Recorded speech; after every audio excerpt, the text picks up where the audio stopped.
Assalamualaikum warahmatullahi wabarakatuh. Halo sahabat tani, bagaimana kabar kalian pagi hari ini? Semoga semuanya sehat dalam lindungan Allah Subhanahu wa Ta'ala. Pagi hari ini saya berada di lahan yang kita persiapkan nantinya untuk menanam cabai. Kesempatan pagi hari ini kami mempersiapkan lahan untuk membuat persemaian. Ada beberapa hal yang mesti kita lakukan untuk mendapatkan bibit cabai yang nantinya bagus, artinya dalam keadaan yang sehat, memiliki daya tahan terhadap hama dan penyakit, dan pada saatnya akan memberikan produksi yang bagus untuk kita panen nantinya. Bagaimana tahapan untuk penyiapan persemaian cabai ini? Mari kita ikuti tahap demi tahap hingga selesai. Selamat mengikuti.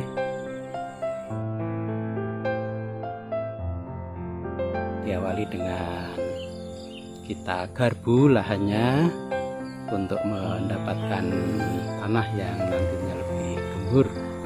Jadi tanah kita naikkan di gulutan, kemudian setelah gulutan siap, kemudian kita tambahkan kapur pertanian untuk meningkatkan pH tanah, itu kisaran angka 6,5 sampai 7,5.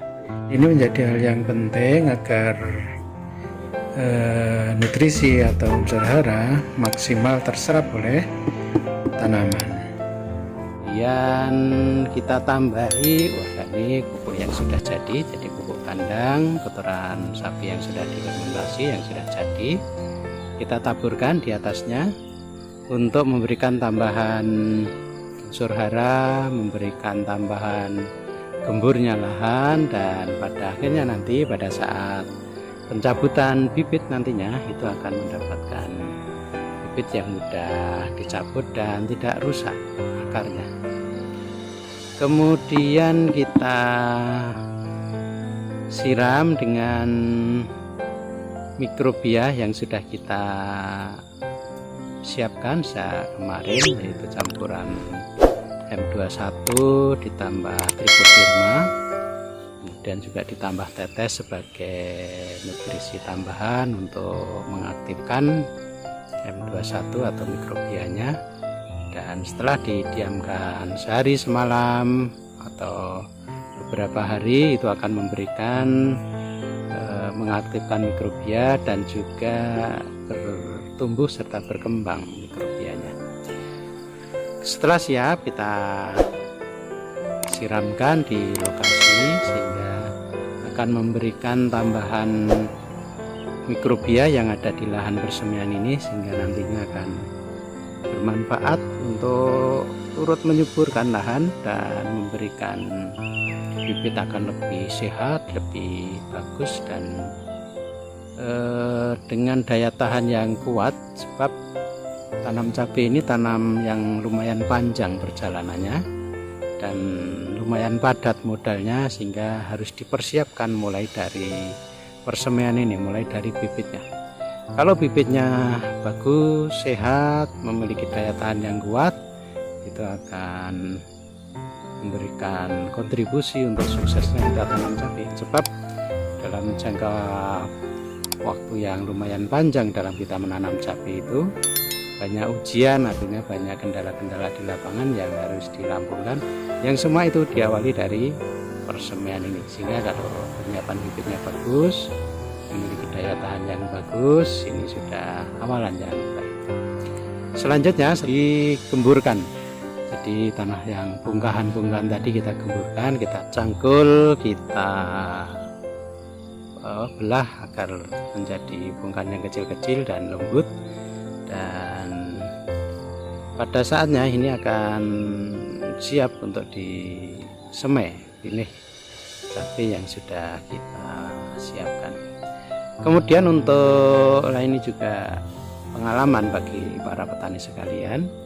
Biasanya dengan sistem persemaian yang seperti ini, itu kalau kita tidak kendalikan sejak awal, itu rumput seringkali muncul, sehingga bibit cabai tumbuh, rumputnya juga tumbuh. Kalau seperti ini akan mengganggu pertumbuhan bibit cabai. Sehingga sejak awal pembuatan persemaian ini kita kendalikan, yaitu dengan cara yang pertama, kalau menggunakan pupuk organik berbahan baku dari kotoran sapi atau kotoran kambing, proses fermentasi harus betul-betul matang, sebab membawa bibit-bibit rumput yang kalau fermentasinya tidak matang, ini akan menjadi sumber untuk tumbuhnya gulma atau rumput pada saatnya. Yang kedua, akan lebih aman lagi kalau penggunaan pupuk organik itu berbahan baku atau bersumber dari kotoran ayam atau kotoran unggas yang lain, sebab sumber makanan dari unggas itu dari konsentrat yang tidak ada biji-bijian atau bibit-bibit rumput, sehingga akan lebih aman tatkala ditabur di lahan. Kemudian yang ketiga, lokasi persemaian yang sudah kita siapkan ini, tindak lanjutnya kita kerukup, kita tutup dengan plastik yang kedap udara untuk membunuh benih-benih calon rumput nantinya. Sebab persemaian kita persemaian tabur yang langsung dilaksanakan di lahan, sehingga rumput ini memang harus dikendalikan sejak awal. Di sisi yang lain, manfaat dari kita ngerukup ini juga memberikan kesempatan bagi mikrobia adaptasi dengan tanah. Ini manfaat sekali untuk membantu kesuburan tanah. Jadi ini tahap paling awal, kita menyiapkan lahan persemaian untuk tanaman cabai. Mudah-mudahan manfaat, dan ikuti tahapan-tahapan berikutnya sesuai dengan pertumbuhan cabai. Insya Allah akan kami kabarkan kepada sahabat tani sekalian. Cukup sekian, mudah-mudahan bermanfaat. Assalamualaikum warahmatullahi wabarakatuh.